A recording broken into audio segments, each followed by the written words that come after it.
So we've had all of the 2024 liveries now, so I thought it'd be a bit of fun to go through all the liveries and rate them. There are a few duds in there, but there are actually some really nice liveries. Let's get on it. Okay, so S tier is the top tier and D tier is the worst. And straight away, Alpine is going in the D tier for me. I appreciate everyone has different opinions on this, and so there's going to be others who disagree, and that's fine. Design and things like this, it's very, very opinionated. So that's cool. But for me, the amount of carbon on the design is an issue. But it's really the use of carbon in the design. It's just really bad for me. I feel like there's not a cohesive design here. It's carbon, but it looks bad because of the mishmash of designs and elements on the car. It just really doesn't work for me. I really dislike it. And for me, it screams last second change or last minute change. I think they needed to shed weight and they had to do it by taking off paint. And that's why the design looks a little bit wrong, in my opinion. It's done by Sean Bull Design, a fantastic designer. Made some incredible liveries over the years, concepts and liveries for real teams in all sorts of racing series. Extremely, extremely talented. I think this was a compromised livery personally, especially as they were teasing the pink livery, for weeks before launch, the pink camo. Now, I didn't expect it to be pink camo, but why tease that when it's nothing like that? Easily the worst livery this year for me, straight into D tier. Steak is a close second, and I appreciate this might be quite divisive because I think some people will like this design. But for me, I don't like it. It's not even the color, although the color I'm not a huge fan of, but at least it's bright and it stands out. There's an identity there, so I'm not angry at the color. I just don't like the way the livery looks from the side. The design going up the engine cover just doesn't quite work, in my opinion. You've also got this nonsense about stake and kick. We've seen the car on track now, and all that stake branding's gone. It's actually been replaced by kick because of their legal battles in Switzerland. But it doesn't look nice to me. It doesn't look elegant. And for that reason, I've put it in D. But in reality, it is still better than the Alpine. Next up is Hadz. Now, I've put them in C tier. Now, I know there's a lot of carbon on display in the Hadz, and I don't like the carbon, and that is a negative. But unlike Alpine, they've at least used the carbon to make a cohesive design. I actually like the way that the red and the white works with the carbon. It would definitely look better if that carbon was black paint. I don't think there's any doubt about that. But at least the design is easy on the eyes, and they've used that carbon well with their branding to make it not look as bad. The Alpine, I think, looks worse because their base color isn't black. And that's why it stands out more. It looks worse. And Alpine have got such a nice blue. Hadz, I think, have done a good job at making that livery work with the carbon. Then we've got Williams. In fairness, they're one of the cars that have the most paint on it on display, which this year is actually a big deal.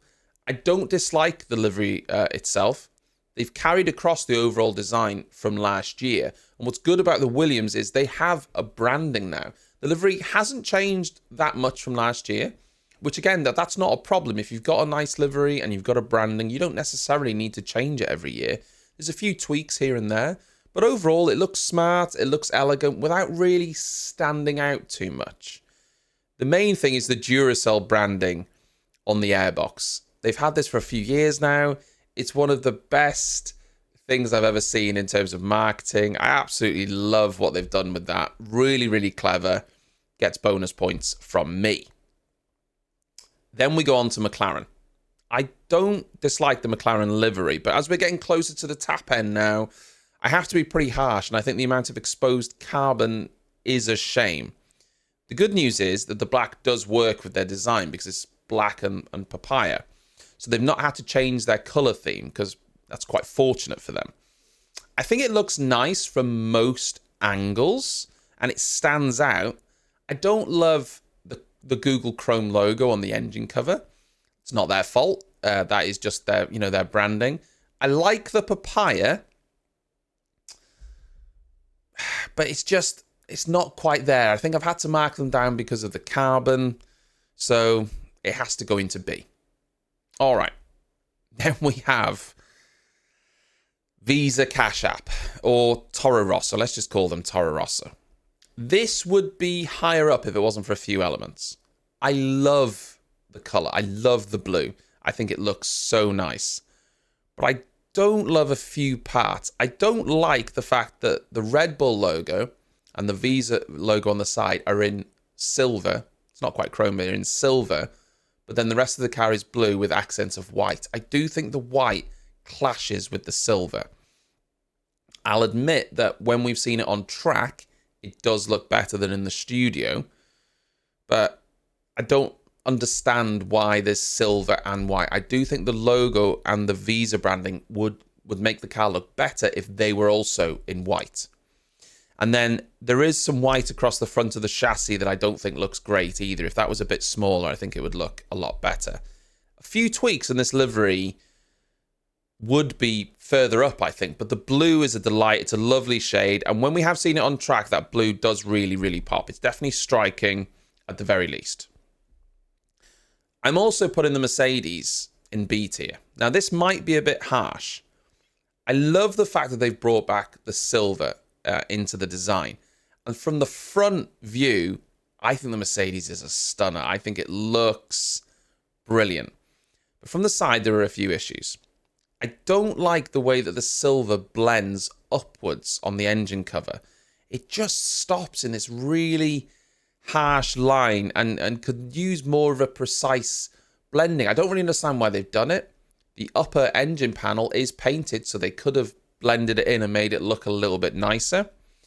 If we're being really picky, the Ineos red that they've had now for a couple of years does clash with the Petronas colours as well. That's something we've had to deal with now for a few years. And then I've had to mark it down, just like I have for all the others, for the amount of carbon. I do think a few tweaks, this could be a top tier livery, but I don't think it looks nice from a few angles. It's just not quite there yet. Then we've got the first car to go into S tier, which is the Aston Martin. I guess there isn't really a crazy design here, to be honest. It's Aston Martin Racing Green with just white sponsors. There is one pinstripe, essentially, an luminous yellow. And really, that's it. There's a bit of carbon. Well, there's quite a lot of carbon, actually. But somehow, I look at it and it just looks classy. Maybe it's that Aston Martin Racing Green that does it for me. There's actually a lot more carbon than you think. When you look at the car from the top view, though, all the gullies, well, both the gullies, in the side pods are all carbon.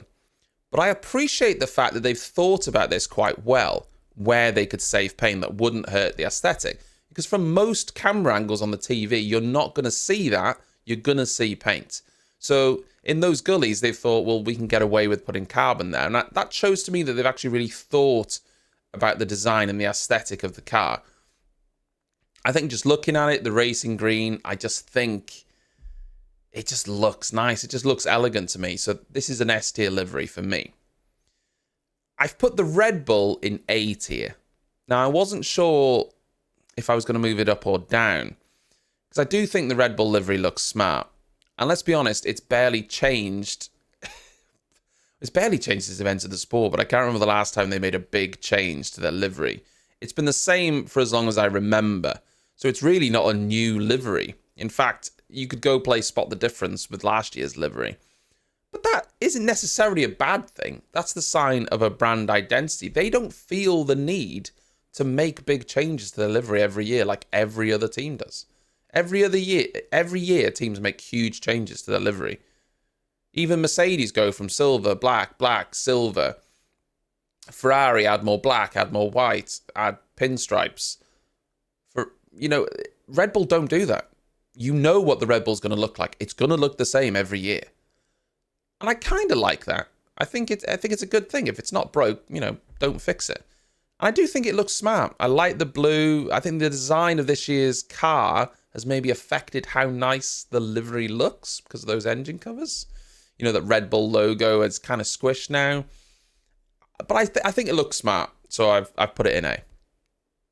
Then finally, Ferrari. It's straight into S tier. I love how the Ferrari looks. Again, it's simple. They've used minimal carbon combined with a lovely shade of red. I really like how they've done that front wing flap, or just one flap in red, the flap that's attached to the nose. I really like that. It really makes that front wing stand out, looks a little bit different. Combined with a lovely pinstripe in white and yellow. I just think it oozes class. And again, ironically, the two liveries that I've picked that are the best looking are arguably the simplest of the lot. It's definitely my favourite livery of 2024. I just think it looks elegant, it looks smart, and you can't change my mind on it. Of course, it doesn't matter how good they look. It matters how fast they are. But I'm interested to know, what do you think? Which is your favourite livery? Which is your worst livery? I know you're going to have different opinions to me, and that's fine. Design is all opinionated. So please share your thoughts. Next week, though, we get to see all of these cars in the flesh in Bahrain, and we'll get to see which one, doesn't look the best, but which one is the fastest. Thanks for watching. I'll see you then.